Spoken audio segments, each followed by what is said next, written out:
அனைவருக்கும் வணக்கம். இந்த சட்டத்தால் யுத்தம் செய்வோம் அப்படின்னு சொல்லிட்டு நம்ம ரெகுலராக பேசணும்னு சொல்லி ஆரம்பிச்சிருந்தோம். அதுக்குள்ள கொஞ்சம் நம்ம வீட்டில் அம்மாவுக்கு ரொம்ப சீரியஸாக இருந்தது. அதனால தொடர்ந்து நம்ம போட முடியல. அதனாலே என்னமோ தெரியல, தஞ்சாவூர் மாநகராட்சியில் மிக கேவலமான ஆட்கள் பணிபுரிகிறார்கள் அப்படிங்கிறதுக்கு எடுத்துக்காட்டா பல விஷயங்கள் தொடர்ந்து வந்துகிட்டே இருக்குது. நேற்று கூட நம்ம செய்தி போட்டிருந்தோம் பாருங்க. நடப்பாதை எப்படிங்க இருக்கும், அதுல நடந்து மனுஷன் போற அளவுக்கு இருக்கும். தோசைக்கல்ல அப்படியே இந்த நைஸ் அந்த ரோஸ்ட் போட்டாங்க போடுவாங்கல்ல, அது போல நடப்பாது தஞ்சாவூர்ல. இங்க நம்ம வெள்ளப்பிள்ளையார் கோயில் பக்கத்துல ரெண்டு பக்கமும் அதுக்கு ஒரு பணம் ஒதுக்கி இருப்பான், அதுக்கு ஒரு இன்ஜினியர் ஒருத்தன் பார்த்துருப்பான். இது போல பல பேர். ஏன் இவன் பார்த்துருப்பான்னு நான் சொல்றேன்னு பாக்குறீங்களா? சரியானவர்களுக்கு மட்டும் தான் மரியாதை. என்னன்னா, பள்ளி கத்துனா பஞ்சாங்கத்தை பார்க்கலாம், பன்னி குட்டிகள் எல்லாம் கத்துச்சுன்னு வச்சுக்கோங்க, பஞ்சாங்கத்தெல்லாம் பார்த்துட்டுலாம் இருக்க முடியாது. ஒரு பத்திரிகையாளராக இருந்து நான் கேட்கும் போது பல இடங்கள்ல போனை எடுக்கிறது இல்லை. பல சமயங்கள்ல தஞ்சாவூர் மாநகராட்சியில எந்த வித வேலையுமே பார்க்கலங்க. பூங்கா கட்டுறேன்னு சொல்லி ஆட்டையை போட்டிருக்கிறாங்க, அதுக்கு கேட்டா எந்த இதுவும் கிடையாது. பில்டிங் கட்டுறேன்னு இருக்காங்க. ஒன்று பில்டிங்லாம் போய் பார்த்தீங்கன்னா ஆணி அடிச்சா ஆணி உள்ள போகணும், இந்த செவரி அந்தாண்ட போய் வந்துருது. அந்த அளவுக்கு பில்டிங் கட்டி இருக்கிறாங்க. அப்போ இவர்கள் எல்லாருமே சேர்ந்து ஒரு ஒட்டு மொத்தமா பல பேர் ஆட்டையை போடுறதே ஒரு வேலையை இந்த இடத்துல வச்சுக்கிட்டு உட்காந்து இருந்துருக்குறாங்க. இது யார் விட்டு பணம்? உங்க ஒப்பம் விட்டு பணமா? எங்க அப்பம் விட்டு பணம்? இதை பார்த்துட்டு இருக்க மக்களோட பணம். இந்த பணத்தை எடுத்து நீங்க மஞ்சள் குளிச்சுட்டு போயிட்டு இருப்பீங்க. உங்களை யாருமே கேட்கவே கூடாது. கேட்டாலும் நீங்க பதிலே சொல்ல மாட்டேன் அப்படின்னு சொல்லிட்டு நீங்க இருக்கீங்க. அப்படிங்கிறதுனாலதான் நம்ம என்ன செய்யறோம், ஆர்டிஐ இல்லைனாச்சும் போடுவோம், தகவல் அறியும் உரிமை சட்டம். இந்திய குடிமகன் ஒவ்வொருவரும் அதுல கேள்வி கேட்கலாம். கேள்வி கேட்கறதுக்கு முன்னாடியே இவன் யோக்கியவானா இருந்தான்னு வச்சுக்கோங்க. அந்த சட்டம் ஏற்றப்பட்டதுல இருந்து 120 நாள்ல நீங்க யார் இந்த பணியில இருக்கீங்க, என்னென்ன உங்களோட பணிகள் என்ன, அந்த திட்டங்கள் என்ன, உங்களோட சம்பளம் என்ன, நீங்க எந்தெந்த பணியில இருக்கீங்க அப்படிங்கிறத முழுமையா நீங்க பாக்குற பணிகள்ல இருந்து சர்வீஸ் ரெக்கார்டு எல்லாத்தையும் தரணும். நீங்க அதை ஏற்றி இருக்கணும், பொதுமக்கள் அனைவரும் பார்க்கணும். அரசு அலுவலகங்கள், அரசின் பணத்துல இருந்து சம்பளம் வாங்குறவர்கள் இங்க ரொம்ப வெளிப்படைத்தன்மையா இருக்கணும் அப்படிங்கிறதுக்காக அந்த சட்டத்தை கொண்டாந்தான்.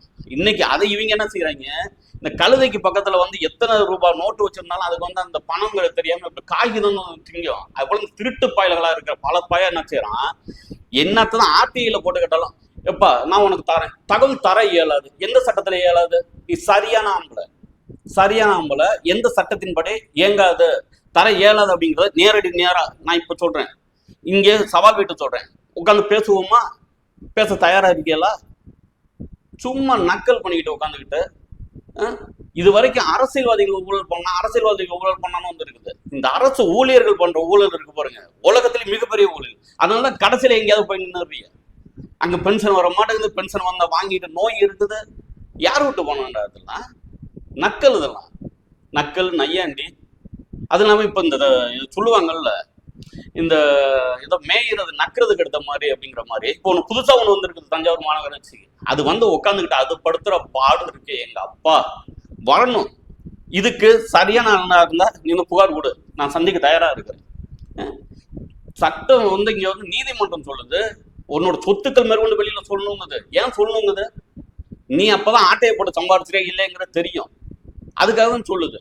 அது நீதிமன்றம் சொல்லுது, உச்ச நீதிமன்றம் சொல்லுது, உயர் நீதிமன்றம் சொல்லுது. நான் நீதிமன்றத்தெல்லாம் மதிக்க மாட்டேன்னா நீ என்ன அவ்வளவு பெரிய ஆளு, அவ்வளவு பெரிய அப்பாட்டக்கர்களாமா உட்காந்துருக்கீங்க? நீங்க போட்டு கிழிச்சு விட்டுட்டு போயிடுவான் ஒரு செய்திலையும். எதை பத்தியும் கவலைப்பட மாட்டேன். ஏதோ சரி, நாளைக்கு உங்களுக்கும் ஒரு குழந்தைகள் இருக்கிறாங்க, நாளைக்கு அவங்க பார்த்தாங்கன்னா இவ்வளவு ஒரு கேவலமானவன்ட்டே நம்ம பிள்ளையா பிறந்தோம், இவ்வளவு ஒரு கேவலமான பிறவைகளை நம்மள பெற்றோர்கள் அப்படின்னு அவங்க நினைச்சிருவாங்களே அப்படிங்கிறதுக்காக பல விஷயங்கள். நான் ஆரம்பத்துல அரசியல் மாநாடு என்ன வேகத்துல போயிட்டு இருந்துச்சுன்னு பார்த்துட்டு இருந்தீங்க. அதெல்லாம் விட்டு சரி கொஞ்ச நாள் விட்டு பிடிப்போம் அப்படின்னு பார்த்தா அரசியல் மாநாடு அதோட ஆசிரியர் நான் போடுற தகவலை நீங்க நான் கேட்குற அந்த தகவலை நீங்க தராம இருக்கீங்கன்னா ஒரு சாமானியர்களுக்கு என்னடா செய்வீங்க? நீங்கெல்லாம் நாய்க்குட்டிக்கு அந்த கருத்தடை பண்ணும், அனிமல் பர்த் கண்ட்ரோல் ஏபிசின்னு சொல்லிட்டு நோட்ல எழுதி வைக்கிறீங்க. அதே போல நீங்க நாய்க்குட்டிக்கு பார்த்துருக்கீங்களா? நீங்க நாய்களுக்கெல்லாம் அதுக்கு ஒதுக்கப்பட்ட நிதி எங்க? கர்ப்பிணி பெண்களுக்கு ஒதுக்கப்பட்ட நிதி எங்க? இது தனிநபர் தகவல் தர முடியாதுன்னு சொல்லியிருக்க பைத்தியக்காரனுங்களாடா நீங்கெல்லாம்? பைத்தியக்கார பயல்களா, திருட்டு பயல்கள் ஒன்று கூட்டிட்டீங்களா? இப்ப திருட்டு பயல்கள்லாம் ஒன்று கூடி அதுக்கு வந்து ஒரு அலுவலருக்குங்கிற ஒரு பேர் வேற, எமௌண்ட் சம்பளத்துல இருக்கீங்க எல்லாம். இது போல கேட்கணும்னு எனக்கு வந்து ரொம்ப கோபமா வருது. ஆனா என்ன செய்யறது, இதெல்லாம் வந்து மிக தெளிவா செய்திகள் வைப்போம், ஒரு செய்திகளையும் வைப்போம். சட்டம் சொல்லுதுங்க. இங்க 81Jனா என்னன்னு தெரியல, இங்க வந்து 11ல வந்து என்ன தடுக்கலாம் என்னங்கிற அதை வந்து எப்படி இவங்க வந்து நடைமுறைப்படுத்தணுங்கிற கூட இவங்களுக்கு தெரியலங்க. தெரியாம என்ன செய்யறாங்க, இந்த கொல்லக்கூட்ட பாஸ்கள் இருப்பாங்கல்ல, யாரோட அவன் அடிச்சது அவங்கங்க, இந்த வாரண்டா, இந்த பழைய படம் நம்ம தலைவர் ரஜினிகாந்த் படத்துலலாம் இருக்கும், யாருடா இங்க பாஸ் அப்படின்ட்டு வருவாங்கல்ல, அது போல இவங்க எல்லாம் மனசுல நினைச்சுக்கிறது. இதுல வேற வந்து சில பேர் வந்து பாத்தீங்கன்னு வச்சுங்களேன், மாநாடுல வந்துங்க அவர் வந்து ரொம்ப வந்து எங்களை திட்டுறாருங்க. ரொம்ப கம்மியா திட்டுறேன், சரியான மனிதன், சவால் விட்டு சொல்றேன். எனக்கு முன்னாடி வந்து நான் பார்த்த வேலையில என்ன பிழை இருக்குங்கிறத மட்டும் எனக்கு முன்னாடி வந்து நீ நின்ன என்கிட்ட சொல்லி என்கிட்ட ஒரு கேள்வி எழுப்ப, நீங்க அப்படியே பிச்சு பிச்சு பிச்சு வச்சிருவேன். உனக்கு ஒதுக்கப்பட்ட நிதி எவ்வளோ, அந்த நிதிகள்ல வந்து நீங்க பார்த்த வேலைகள் எவ்வளோ, போட்ட சாலைகள் என்ன, பண்ணி கூட ஒழுங்கா குட்டி போட்டு போயிடுது. ஆனா நீங்க உங்களுக்கு கொடுத்த பணிகளை ஒழுங்கா பாக்குறது சுத்தமா கிடையாது. வந்து நீங்க கட்டின கட்டடம், இத்தனை கட்டடம் இருக்குல்ல, அதுக்கு வந்து மறு ஆய்வு செய்யணும்னு சொல்லி இந்த ஆரம்பிக்கிறோம்.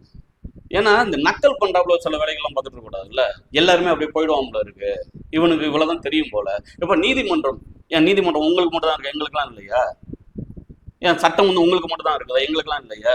ஏன் திருடுறவனே இவ்வளவு ஒரு துணிவா, இவ்வளவு ஒரு இதா, கொஞ்சம் கூட அந்த வெக்கம், சூடு சோறனை, அந்த பயம் எதுவுமே இல்லாம, அச்சமே இல்லாம நம்ம இது போலலாம் ஒரு பதில் கொடுக்குறோமே, அந்த பயம் ஏதாவது பேசிடுவானே அப்படின்றது கூட இல்லாம நீங்க வந்து எல்லாரையும் வந்து ஒரு தராசு இருக்குன்னு வச்சுக்கோங்க, அதுல வந்து பூவை போடுறதுக்குன்னு ஒரு இது இருக்கு, ஒரு தராசு வச்சுக்கணும், மீனை வந்து நிறுக்கிறதுக்குன்னு ஒரு தராசு வச்சுக்கணும். எல்லாத்தையும் நான் ஒரே தராசுல தான் போட்டு வந்து செய்வேன்னு செஞ்சுட்டீங்கன்னு வச்சுங்க, நாரி போயிடும். அது போலதான் நீங்க வந்து நாடுது. ஒரு பணிகள் வந்து உருப்படியான பணிகள் கிடையாது. பேருந்து நிலையம் கட்டியிருக்கிறாங்க, போய் பாருங்க, அது பேருந்து நிலையமாங்க? அது பார்த்துட்டு இருக்க மக்கள் யாராவது வந்து இது வரைக்கும் நம்மளோட வரி பணத்தெல்லாம் கட்டிட்டு இருக்காங்கிறது தெரியுதா உங்களுக்குலாம்? பல இடங்கள் இப்ப நேத்து எனக்கு வந்து ஒரு நாள் இப்பெல்லாம் நமக்கு வந்து மனுக்கள் வர ஆரம்பிச்சிச்சு தலைவா. அந்த மனுக்களை எடுத்து பேச ஆரம்பிச்சாலே பல பேர் வந்து இங்க வந்து ரொம்ப காலியாயிடுவீங்க நீங்க. ஆனா என்னோட வேலையை நான் தொடர்ந்து செய்துக்கிட்டு தான் இருக்கிறேன். ஆனா குடும்ப சூழ்நிலை, தான் சொந்த பிரச்சனைனால கொஞ்சம் விட்டுட்டு இருக்கிறேன். சட்டம் சொல்றதை கூட நான் கேட்க மாட்டேன், நான் திட்டம் கூட நான் திருடுவேன் அப்படின்னா நீ யார்? நீ ஏன் எந்த ஊருக்கு போனாலும் இந்த சானிடரி இன்ஸ்பெக்டர் எல்லாம் முழுவதும் தஞ்சாவூருக்கு வந்து பொத்தக்குன்னு உட்கார்ந்துறீங்களா? அப்படி இங்க வந்து இந்த துறைக்கு தனித்தனியா வந்து அந்த ஒரு பிரிவா வச்சு கொள்ளடிக்கிறீங்களா? நான் கூட கேள்விப்பட்டேன் சார், ஏதோ வந்து இந்த தகவல் அறிவு உரிமை சட்டத்துல யாரும் கேள்வி கேட்டாங்கன்னா வந்து அதுக்கு பதில் தராங்கல்ல, அந்த பதில் தரத்துக்கு வந்து ஒரு அம்மா ஒருத்தவங்க இருக்கிறாங்க, ஐயெல்லாம் இருக்கிறாங்கல்ல, அவங்களுக்கு வந்து மாசம் மாசம் இந்த சம்பளம் தெரியுங்கல்ல, இந்த படி அளப்பாங்கல்ல, அது போல படி அளந்து சொல்றீங்களா? இது வந்து எனக்கு வந்த செய்தி. அதனாலதான் அவங்க வந்து கொஞ்சம் கூட வெக்கமே படாம சட்டத்தை பத்திலாம் கூட எடுத்து அதுக்கான ஆதாரத்தை கொடுத்து 2024 நீதிபதி இந்த சட்டப்படி இப்படி சொல்லியிருக்கிறாரு, இது வந்து அரசு ஊழியர்களின் சொத்துக்கள் பொது சொத்துக்கள், அது வந்து தனிப்பட்ட நபர் என்று ஆகாது அப்படின்னு சொல்லியிருக்கிறாரு. மூவபிள் இம்மூவபிள் அந்த அந்த இது சொத்துக்கள் எல்லாம் முழுவதும் நீங்க வந்து கொடுக்கணும்னு சொல்லியிருக்கிறாரு அப்படின்னு சொல்லி அதை எடுத்து காட்டுறோம். ஆர்டிகல் 141 தெரியுமா? அப்படிலாம் என்னன்னு இந்திய அரசியலமைப்பு சட்டம் தான் தெரியுமா? இந்தியா வந்து இங்க சட்டத்தின் படிதான் இங்க ஆட்சி நடக்குதுன்னு தெரியுமா உங்களுக்கு? எதுவுமே தெரியாதா? எதுவுமே தெரியலன்னா எழுதி கொடுத்துட்டு போயிடுங்க, எனக்கு எதுவும் தெரியாதுன்னு.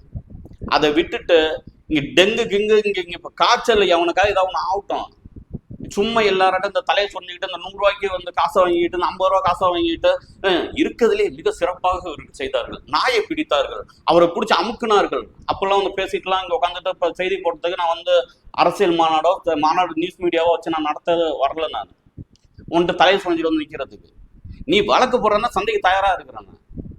என்ன மானமே இல்லாத பல பேர் வந்து எனக்கு வந்து நோட்டீஸ் அனுப்புறீங்க, எங்களுக்கு மானம் நட்ட வழக்கு கொடுங்க, எங்களுக்கு வந்து மானம் நட்டம் ஆயிடுச்சு. உனக்கு இருக்கா மானம் இருக்கா? உங்களுக்கு மானம் இருந்துச்சுன்னா இந்த வேலையெல்லாம் செய்வீங்களா? உன் பணிகளை ஒழுங்கா செய்துட்டா வாங்க என்கிட்ட கேளுங்க, நீங்க எந்த நீதிமன்றத்துல வேணாலும் கொண்டு போங்க, யார்கிட்ட வேணாலும் கொண்டு போவீங்க. என்னோட சொத்துக்கள் எவ்வளவுங்கிற வந்து பாருங்க, என் வீட்டை வந்து பாருங்க, நான் வச்சுட்டு இருக்கிற நான் நடத்துற என்னோட பத்திரிகையோட அந்த தர்மத்தை எடுத்து பாருங்க. ஒரு நாள்னாச்சும் யாருக்காவது பொதுமக்களுக்கு பலன் இல்லாத செய்திகளையோ இல்ல அவதூறானதையோ அக்கப்போறனாதையோ நான் கேட்டிருக்கேன், நான் பாருங்க பார்ப்போம். அப்ப என்ன ஒரு கடமை இருக்கணும். ஒரு நல்ல ரத்தத்துக்கு பிறந்து ஒரு நல்லதை நினைச்சு நல்லதை சிந்திச்சு நல்லது செய்யணும்னு முடிவு பண்ணிட்டோம்னு வச்சுக்கோங்க, நல்லது மட்டும் தான் செய்வோம். ஆனா இங்க எப்படி தெரியுமில்ல, நமக்கு எவ்வளவு இருந்தாலும், ஆனா நான் பல பேரை பார்த்துட்டேங்க, பல பேரை பார்த்துட்டேன். நான் என் வயசுக்கு நான் பல பேரை பார்த்துட்டேன். கடைசியில் நக்கிட்டு நிற்கிறாங்க. புள்ள கை விட்டுடுது, பொண்டாட்டி கை விட்டுடுது, அப்படி இல்லையா குடும்பம் இல்லாமல் போயிடுது, இல்லை நோயை வாங்கிட்டு உட்காந்துருக்குறாங்க. பல பேரை பார்த்துட்டேன். அட்டுழியம் பண்ணி அக்கிரமம் பண்ணி வந்து சேர்த்துக்கிட்டு இருக்காங்க பாருங்க. இங்க இங்க இவங்களோட லட்சணத்தெல்லாம் பாருங்களேன். நீங்க பார்க்குற மக்கள் வந்து நீங்க சிந்திக்கணும். சென்னையில 5 ஐஏஎஸ் வந்து நீதிமன்றத்தில் போய் வந்து மன்னிப்பு, பகிரங்க மன்னிப்பு கேட்டாங்க. எதுக்கு? இந்த ஆக்கிரமிப்புகளை அகற்றணும்னு சொல்லி நீதிமன்றம் சொல்லுது. அதையும் வந்து இவங்க வந்து புறக்கணிச்சுட்டு இருந்துட்டாங்க அப்படின்னு சொல்லிட்டு மிக சிறந்தவர்கள் சொல்ல போனா அவங்களே போய் மன்னிப்பு கேட்டு வராங்க. ஆனா இங்க தஞ்சாவூர் மாநகராட்சி இருக்குல்ல, தஞ்சாவூர் மாநகராட்சி சில பேருக்காக பார்த்துட்டு உட்கார்ந்து இருக்கிறாங்க. அந்த சில பேரும் வந்து கொஞ்சம் ஆகட்டும், ஆனதுக்கு அப்புறம் நீதிமன்றத்துக்கு நீங்க நடந்து உங்களுக்கு முட்டி வைக்கலன்னு வச்சுக்கோங்களேன், நாள் இல்லை உறுதியா வைக்கிறேன். நீ எந்த ஊருக்கு வேணாலும் போ, நீ தமிழ்நாட்டுக்குள்ள இந்தியாக்குள்ள தானே இருப்ப, சட்டத்துக்கு உட்பட்டு தானே இருக்கணும். ஆனா சட்டத்தை மதிக்காம நீங்க வந்து வேலை செஞ்சீங்கன்னா அதோட அர்த்தம் என்ன எனக்கு புரியல. ஏங்க எதையுமே நீங்க மதிக்க மாட்டேன் அப்படின்னா நீங்களா என்ன சார் மனுஷன்? நீங்களா வயசாயிடுச்சு, நாங்க வந்து பெரிய ஆள், நாங்கள்லாம் வயசு மரியாதை இல்லாமலாம் பேசிட்டாங்களான்னு நினைக்காதீங்க. நாய்க்கு கூட தான் வயசாகுது. ஆனா அதே சமயத்துல அந்த எதுவுமே இல்லாத அந்த செடிகள் இருக்கு பாரு, இருக்கீங்களா, அந்த பூஜைக்கு போற செடின்னு ஒண்ணு இருக்குது, சில இது பணத்துக்கு போறதுக்குன்னு சில பூக்கள் இருக்குது. இது போலதான் உங்களோட செயல்பாடுகள் இருக்குல்ல, உங்க செயல்பாடுகளை வச்சுதான் நம்ம வந்து மதிக்க முடியும். இனிமே தகவல் கேட்பவர்களுக்கு சட்டப்படி நீங்க வந்து தகவல் கொடுங்க. அப்படி இல்லை நான் வந்து தகவலாம் கொடுக்க மாட்டேன்னா, பத்திரிகையாளர் நான் இருக்கேன்ல, என்னோட வேலை என்னன்னா கருத்து சுதந்திரம் 19(1)A படி நான் வந்து உங்கள்கிட்ட வந்து கேள்வி கேட்டேன்னா அதை வந்து மக்கள்கிட்ட போய் ஊழல் இல்லாம இருக்குது. இங்க வந்து சரியா வெளிப்படை தன்மையோட தான் இருக்கிறாரு. ஐயா மிகவும் சிறந்தவர், அவர் வந்து அடுத்த வேலை சொத்துக்கே வழி இல்லாம இருக்காரு, வாங்கின சம்பளத்தை தவிர அவர் எதுவுமே அவர்கிட்ட எதுவுமே கிடையாது. எதா இருந்தாலும் இங்க வந்து இந்த அந்த பணியாளர் நடத்தை விதிகள் எல்லாம் கடைபிடிக்கிறதெல்லாம் அவர் மாதிரி ஒரு ஆளே கிடையாதுங்க. இன்னும் அவர் மாதிரிலாம் யாருமே இல்லைங்க. அப்படி நான் போகணும்ல, அதுக்காக வந்து உட்காந்து பேசுங்க, முதல்ல போனை எடுங்க, அங்க மனுஷனை நடந்துக்கங்க முதல்ல. அதுக்கப்புறம் நீங்க வந்து இதாக இருந்துக்கலாம். மாநகராட்சி இப்போ வந்து சமீப காலமாக நான் பார்க்கும்போது தஞ்சாவூர் மாநகராட்சி மிக ஒரு கீழ்த்தரமான வேலைக்கான கீழ்த்தரமான அந்த ஒரு நிலைக்கு போயிட்டு இருக்குது. அதை கேட்க வேண்டிய மக்கள் பிரதிநிதிகள் அதை வந்து அதிகமாக பேசுவாங்கன்னு பார்த்தீங்கன்னா இவங்க என்ன நினச்சிக்கிறாங்க, என்னமோ வந்து அவர்கள்லாம் வந்து கவர்மெண்ட் அதிகாரிகள்லாம் கடவுள் அப்படின்னு நினச்சிக்கிட்டு இவங்க அதுக்கு சைன் பண்ணுங்க சார், இதுக்கு சைன் பண்ணுங்க சார், நம்ம ஆட்கள் கவுன்சிலர் இருக்குது. ஆனால் இது இப்படியே போயிடாது. கூடிய சீக்கிரம் எல்லாத்தையும் சரி பண்ணுவேன். நான் உயிரோட இருந்தாலும் சரி பண்ணே ஆகுவேன். நீ எவ்வளவு வேணாலும் மறக்கல் கூட. இப்போ முந்தானதுங்க ஒரு இடத்துல இருந்த மறக்கல், அது எப்படின்னு பார்த்தீங்கன்னா இங்கே சில பேர் இருப்பாங்க பத்திரிகையாளர், அந்த புரோக்கர்கள் வந்து அங்கே இருந்து பத்திரிகையாளர் பேர்ல வந்து மறக்கிறது. நாங்கள் யார் தெரியுமா? உனக்கு சட்டம் தெரியாது, நீ எதுக்கு பிறந்ததுன்னு தெரியாது, இங்க அடிப்படை உரிமைன்னா என்னன்னு தெரியாது, அடிப்படை கடமைகள்னா என்னன்னு தெரியாது. அப்ப எதுவுமே தெரியாம எதுக்கு வாழ போற? பத்திரிகையாளர் மட்டும் கேட்கணும்னு அவசியம் இல்லை சார், பார்த்துட்டு புரிஞ்சுக்கங்க. ஒரு இந்திய குடிமகனும் இங்க யாரெல்லாம் வரி கட்டிட்டு இருக்கீங்களோ அத்தனை பேருமே வந்து களவு போகுது, இங்க திருட்டு நடக்குது, இங்க ஊழல் நடக்குது, இவன் லஞ்சம் வாங்குறான், இவன் பொறுக்கி பய, இவன் அயோக்கிய பய அப்படின்னு தெரிஞ்சிச்சுன்னு வச்சுக்கோங்க, அதை நீங்க ஒவ்வொருத்தரும் கேட்க வேண்டிய கடமையில இருக்கீங்க. அது இந்திய அரசியலமைப்பு சட்டம் உங்களுக்கு வந்து சொல்லி இருக்குது. இந்தியாக்குள்ளதான் நம்ம இருக்கிறோம். பல சாதிகளுக்கு எங்க வீட்டுக்குள்ள எப்படிப்பா இந்த தெருவுக்குள்ள இப்படி ஒரு இது ரோட போட்டேப்பா அப்படின்னு சொல்லி இவன் வீட்டுக்கிட்ட கேட்கறான், அதுக்கு அந்தாண்ட எப்படி படம் விட்டுறான். அதனால அவன் என்ன செய்யறான், தண்ணியே வரமாட்டேங்குது, அங்க வந்து நான் குளம் வெட்டினேன்னு சொல்லி அவங்கள்ட்ட காசு கொடுத்து லஞ்சத்தை கொடுத்துவிட்டு ஏன் வந்து குளத்தை வெட்டுறான். அந்த இடத்துல வந்து குளத்துல தண்ணியை வரதுக்கு வாய்ப்பே இல்லை. அது மட்டும் தான் பார்த்தா பூங்கா அமைக்கிறான். அந்த இடத்துல பார்த்தீங்கன்னா வெறும் புல்லும் அந்த காட்டுங்கிறவையும் அப்படியே வந்துகிட்டு இருக்குது. தொடர்ந்து போட்டுட்டு தானே இருக்கிறேன். இதை பார்த்துட்டு இருக்க நீங்களும் வந்து கொஞ்சம் வந்து எடுத்து பேசுங்க. அப்படி இல்லையா வாங்க அங்க உட்காருங்க, உங்க பதில உள்ள பிரச்சனையை சொல்லுங்க. இது இன்னைக்கு கூட ஒரு தம்பி வந்து ஒரு இதில் அனுப்பியிருந்தாப்புல ஒரு வீடியோ ஒன்று, மழைநீர் சேகரிப்பு அப்படின்னு சொல்லிட்டு வந்து இந்த மாநகராட்சியில் கட்டின லட்சணத்தை காட்டியிருந்தாப்புல. அதெல்லாம் அடுத்தடுத்த வைப்போம். நீங்கள் வாங்க, தமிழ்நாடு முழுவதும் என்ன பிரச்சனையா இருந்தாலும் அப்படியே மௌனமா போறதுக்காக மாநாடு ஆரம்பிக்கல. எந்த பிரச்சனையாலும் நீங்க சொல்லுங்க, நின்று மோதி பார்ப்போம். கருத்தியல் இருக்குங்க, சட்டம் இருக்குங்க, சட்டத்தின் ஆட்சி நடக்குதுங்க, சத்தியமாக வெல்லுங்க. மாநாடு இங்க மிகப்பெரிய உச்சத்துக்கு வருங்க. இதுல எவ்வளவு பேர் தடுக்கணும்னு நினைச்சாலும் ஒன்றும் ஆகாது. நான் திருப்பி சொல்றேன், தஞ்சாவூர் மாநகராட்சி திருத்திக்கங்க. அந்த அதிகாரிகள் கொள்ளக்கூட்டத்தனமா உட்காந்து இந்த கொள்ளக்கூட்ட பாஸ் மாதிரி உட்காந்துட்டு இருக்கிற வேலை, இந்த கூட்டு போட்டுக்கிட்டு இந்த களவாணி வேலை செய்துட்டுலாம் இருந்தா உறுதியா வந்து மாட்டுவீங்க. உங்களை விசாரிக்கிறதுக்கு ஒருத்தன் வருவான், அவன்கிட்டையும் நம்ம வந்து எல்லாத்தையும் செய்திடலாம் அப்படின்னு நினைச்சிட்டு இவங்க வந்து இதுக்கு மேல உள்ள அலுவலர் தானப்ப நமக்கு வருவாங்க அப்படின்னு நினைச்சிட்டு இருந்தீங்கன்னு வச்சுக்கோங்க, மாசம் மாசம் புத்தகம் போட்டு நீங்க வந்து மிரட்டலை வேணாலும் எடுத்துக்கிறேன்னு எடுத்துக்கங்க. ஏன்னா இதை வந்து நான் உங்களுக்கு எச்சரிக்கிறேன். மாசம் மாசம் புத்தகம் போட்டு போட்டோ போட்டு வால் போஸ்ட் ஒட்டிடுவேன். அதை பாக்குற பொண்டாட்டி புள்ள பார்க்கணும்ல. அப்ப இதெல்லாம் நடக்கக்கூடாதுன்னா நியாயமா நடக்கும். மக்கள் பணத்தை வந்து மக்கள் வரி பணத்துல தான் நம்ம வந்து வைத்த கழுவிட்டு இருக்கிறோம். நம்ம இதெல்லாம் செய்யறோம்னு சொல்லிட்டு தான் உள்ள வந்தோம். மக்களுக்காக நான் வந்து உண்மையா உறுதியா நல்ல வேலையா நான் செய்வேன் நானு அப்படின்லாம் சொல்லுங்க. அப்படி இல்லையா, ஏதாவது போய் எங்கேயாவது ஒரு மரக்கடையில் இருந்தா ஏதாவது அந்த இதை அள்ளி வித்துனாச்சு, தவிட்ட அள்ளி வித்துனாச்சுன்னு பொழைச்சுக்குங்க. அதை விட்டுட்டு வந்து இந்த அக்கப்பொரு வேலை பண்றது, இந்த தகவல் அறிவு உரிமை சட்டத்தில் எவனா கேட்டா இதெல்லாம் தர இயலாது, ஏன் தர இயலாது, அவன் கொண்டாடி வந்து இது சொல்லுமா அப்படின்னு நான் கேட்கறது எவ்வளோ நேரம் ஆகும்? சட்டம் சொல்லுது இல்லை சார், சட்டம் சொல்லுது இல்லை. இதை பார்த்துட்டு இருக்க என் மக்கள் வந்து நல்லா புரிஞ்சுக்கங்க. சட்டப்படி நீங்க வந்து தகவல் கேட்குறீங்க அப்படின்னா அவங்க மறுக்கக்கூடியது எதை மட்டும் தெரியுமா மறுக்கணும்? இராணுவ ரகசியங்களும் இந்த தொழில்நுட்பம்னு ஒன்று இருக்கும்ல. இப்போ இந்த ஒரு பிஸ்கட் செய்யறான்னு வச்சாங்க, அந்த பிஸ்கட்டுக்கு வந்து இதெல்லாம் இந்த இத்தனை கிராம் வந்து இந்த இது போடணும், இந்த பவுடர் போடணும், இந்த இது போடணும் அப்படின்னு சொல்லி அதோட அந்த தொழில்நுட்பங்கள் வச்சிருப்பாங்கல்ல. அது இந்த ஃபேக்டரி வச்சிருந்தாங்கன்னா அந்த ஃபேக்டரின்னு ஒரு தொழில்நுட்பம் வச்சிருக்காங்க, சீக்ரெட்ஸ் அப்படிம்பாங்க. அந்த ரகசியங்கள் மட்டும் தான் வந்து மறுக்கணும். அது இல்லாம வந்து இப்ப இவங்களோடது நம்ம ஒண்ணு கேட்கறோம், கேட்டுட்டு வந்து இவங்களுக்கு ஏதாவது ஒரு ஆபத்தை ஏற்படுத்துற நிலைமையில ஒண்ணு இருக்கு அப்படின்னா வந்து அதை மறுக்கலாம். நீ ஆட்டையை போட்டு சொத்து சேர்த்து வச்சுட்டு இருக்கீங்கன்னு வச்சுக்க, அதெல்லாம் மறுக்கணும்னு அவசியம் இல்லை, மறுக்க கூடாது. அதை சட்டம் சொல்லுது. இல்ல நான் சட்டம்லாம் சொல்றலாம் நான் கேட்க மாட்டேன், நாங்க வந்து எல்லாருமே இப்படிதான் இருப்போம் அப்படின்னா ஒண்ணும் கிடையாது. நான் ஒரு கட்டம் பட்டு போயிடுவேன். அழகா இவன் எங்க என்னென்ன செஞ்சுட்டு இருக்கிறான், நான் ஏற்கனவே எப்படி போட்டுட்டு இருக்க செய்திகள்ங்கிறத நீங்க பார்த்துட்டு இருப்பீங்க. எனக்கு தேவை இந்த மண்ணில் ஒரு மிகப்பெரிய ஒரு மாற்றத்தை எதிர்பார்த்துன்னு இங்கே வந்து நான் நின்றுட்டு இருக்கிறேன். அதை விட்டு இந்த அடிமாடாட்டம்லாம் என்னால் போயிட்டுலாம் இருக்கணும்னு அவசியம் இல்லை, போகவும் மாட்டேன் நான் உயிரோட இருக்கிற வரைக்கும். அதை புரிஞ்சுக்கிட்டு பாதிக்கப்பட்ட என் மக்கள் வந்து ஒரு கேள்வி கேட்குறாங்க, ஒரு தகவல் வேணும்னு கேட்குறாங்கன்னா அதுக்கு வந்து பெரிய வந்து நம்ம தான் வந்து மன்னர் பரம்பரை மாதிரி மேலே உட்காந்துட்டு இருக்கோம் அப்படின்ற நினப்பெல்லாம் இருக்கக்கூடாது. பல பேர் கூட்டா இருந்தவங்க எல்லாம் அடுத்த நேரம் பார்த்தீங்கன்னு வச்சுக்கலாம் மாட்டிக்கிட்ட விட்டுட்டு போயிடுவாங்க. பல பேரை பார்த்துருக்குறோம். அதை விட்டுட்டு வந்து இவர் மிரட்டுறார், அவர் மிரட்டுறார் அப்படிலாம் சொல்லணும்னு நினைச்சிட்டு இருந்தா மிரட்ட தான் செய்வேன். நீ செய்யல அப்படின்னா படிக்காத பிள்ளை என்ன செய்யறது? ஒரு தகவல் கேட்குறோம், இந்த இடத்துல வந்து இந்த அக்காவுக்குலாம் நீ கொடுத்துட்டியா, இந்த அம்மாவுக்குலாம் நீ கொடுத்துட்டியா, அந்த காசு ஆட்டையை போட்டுன்னு தெரியுதுடா, பல ஊர்ல இப்பதாண்டா நடந்துகிட்டு இருக்கு அப்படிங்கிறத மனசுல வச்சுக்கிட்டு மரியாதை கேட்குறோம். ஐயா அவர்கள் நீங்க வந்து கொடுங்க. ஒரு ஒரு ஒப்பீடு தானேங்க. இப்ப என்னோட மாத வருமானம் எவ்வளவுங்க, அப்போ 10 ஆண்டுகள் நான் என்னோட வருமானம் எவ்வளவுங்க நான் சம்பாதிச்சிருப்பேன், அதுக்கு நான் எவ்வளவுங்க நான் சொத்து வாங்கியிருக்க முடியும், இதுக்கு அந்த வரவு செலவு தானேங்க, ஆடிட்டிங் தானேங்க இது பேரு. இல்ல இதுக்கு மேற்கொண்டு நான் அதிகமா வச்சிருக்கிறேன்னா அப்ப எப்படிங்க எனக்கு பணம் வந்திருக்கும்?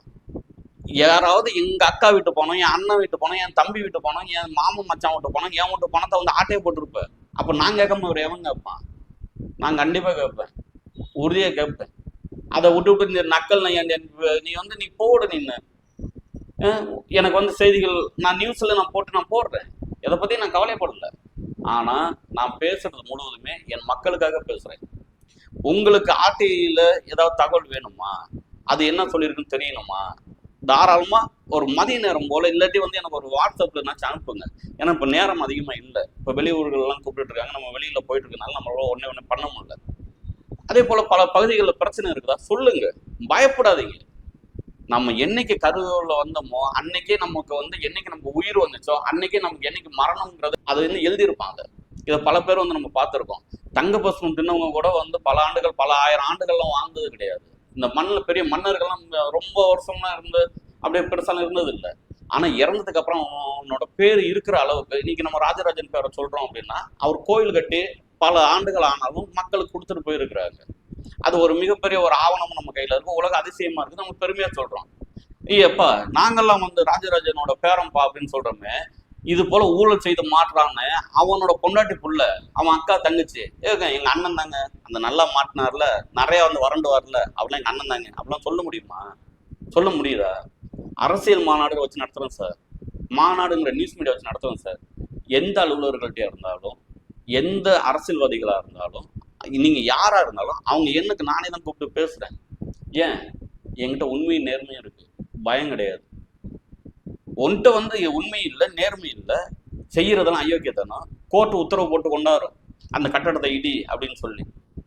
இடின்னு சொல்ல வந்ததுக்கு அப்புறம் இவங்க வந்து அங்க வாங்கிட வேண்டியது, வாங்கிக்கிட்டு அது உங்களுக்கு வந்து தளர்வுகள் செய்ய வேண்டியது. இது இது நிறைய இருக்கு. தொடர்ந்து அடிக்கிறேன் பாருங்க. யாருக்கும் எதுக்கும் பயப்படாதீங்க. சட்டத்தின் வழி நின்று நீங்க செய்யுங்க. சட்டம் உறுதியா வந்து நம்ம பக்கம் நிற்கும். இவங்க வந்து இந்த வழக்கு போடுறேன்றாங்க, இந்த நோட்டீஸ் அனுப்புறேன்றாங்க. இப்போ நமக்குலாம் நோட்டீஸ் வந்துட்டு இந்த வர 10ஆம் தேதி கூட இருக்கு. இந்த முன்னாடி ஏற்கனவே இருந்தாங்களே இந்த அம்மா, அந்த ஆணையர், அவங்க போட்ட வழக்கு 25 லட்ச ரூபா கேட்டிருக்கிறாங்க தூய்மை பணியாளர்களுக்காக நம்ம பேசுனதுனால. அந்த வழக்கெல்லாம் கூட இருக்கு, வர 10ஆம் தேதி கூட வருது. அதெல்லாம் அழகா வச்சு முடிச்சுட்டு போயிடலாம், ஒன்றும் பிரச்சனை கிடையாது. நம்ம சில விஷயங்கள் வந்து நீங்க வந்து புரிஞ்சுக்கங்க. ஒன்று நீங்க செய்யுங்க, இல்லை எங்களை மாதிரி வந்து பொதுநல நோக்கத்தோட பத்திரிகை நடத்துறோமா, எங்களை மாதிரி இருக்கிறாங்களா, இல்லை வந்து பல சமூக ஆர்வலர் இருக்காங்களா, அவங்க கூட வந்து துணை நின்னா அவங்கள்ட்ட ஆலோசனை கேட்டு நீங்க வந்து வழிபட்டு அதை எப்படி அவங்களோட வழிகள் போயிடலாம் அப்படிங்கிற புரிஞ்சுக்கிட்டு நீங்க வந்து செயல்படுங்க. உறுதியா வந்து இந்த நாட்டுல மிகப்பெரிய ஒரு மாற்றம் தேவை. இல்லைன்னு வச்சுக்கோங்க, இங்க புற்றுநோயாட்டம் ஆயிட்டாங்க. அது இந்த தஞ்சாவூர் மாநகராட்சி இருக்கு பாருங்க, எவ்வா அடுத்ததை வைக்கிறேன் எந்தெந்த இடத்துல என்னென்ன செய்துட்டு இருக்கீங்க தொடர்ந்து வைக்கிறேன். போட்டோட போட்டு அசிங்கப்படுத்த கூட நான் பார்த்தா திருப்பி பண்ணிட்டு உட்காந்துருக்கேன்ல வைக்கிறேன். இது வந்து எச்சரிக்கைலாம் நினைக்காதீங்க. உண்மையிலேயே இது வந்து உங்களுக்கு ஒரு நல்ல முறையில் சொல்கிறேன். யாரையும் வந்து அவ்வளோ சாதாரணம் நினச்சிடாதீங்க. சாதாரணம் நினச்ச பல பேர் தான் பல சாதனைகள் படைச்சிருக்கிறான். நான்லாம் இன்னைக்கு வந்து மாநாடு அப்படிங்கிற செய்தி குழுமம் வச்சு நடத்துவேங்கிறதெல்லாம் எனக்கே தெரியாது, வச்சு நடத்திட்டு இருக்கிறேன். உறுதியாக இது போல் பல மாணவர்களை உருவாக்குவேன். உருவாக்கிட்டு தான் நான் மரணிப்பேன். நன்றி, வணக்கம்.